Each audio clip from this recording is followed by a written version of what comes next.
Welcome back to TV5 News at 9. It is time for Design Time. Joining us this morning from Tri-City Furniture is Kathy Kilborn. Thank you so much, Kathy, for tuning in and calling us this morning. Well, thank you.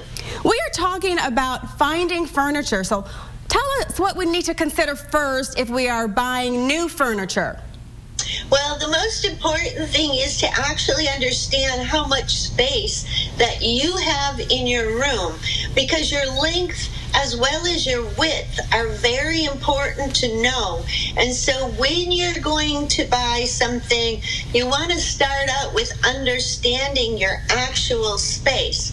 When you're looking at furniture, then you're going to want to consider the actual size of it. And the one thing that probably makes the biggest difference today in taking up space would be the size of the arm on the piece of furniture. Sofas could have a 2-inch width arm and it could have a 14-inch width arm. So it can make a big difference in the amount of space that the sofa will actually take up. So tell us, Kathy, about choosing a sectional or choosing a sofa. How do we know which one is best for us? Well, the important thing there is if you have a corner or if you can float part of the sectional out into the room. So you would determine that a little bit more by the actual shape of the room, where you can run the sofa down two walls. In a small space, a sectional probably is going to set on the wall, whereas in a larger space, part of it may float. Now, if I have a smaller room, Kathy, would chairs work best for a small room? Well, you might think that that would be good, but actually that isn't as good, because every time you take and change a piece, so you go from your sofa to your chair, you lose a couple of inches. So if you just put chairs in there, you'll have a chair, a little space, maybe an end table, a little space, another chair, a little space, and you're wasting valuable inches that could have been used for seating.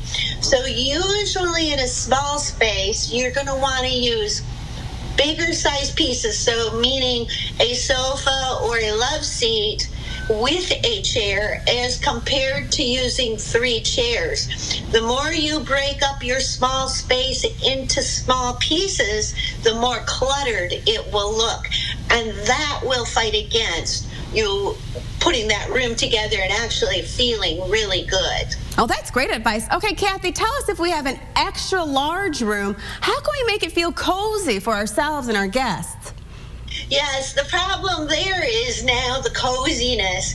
And so if your room is 20 feet long and 18 feet wide, you have a lot of space and you're going to feel like you're yelling across the room. So you're definitely going to want to maybe cozy up the furniture and cut it off. That's where a sectional in the larger room would actually work better, because it will make the cozy area, the seating area, a little bit more close together and feel like I'm actually communicating without screaming across the room.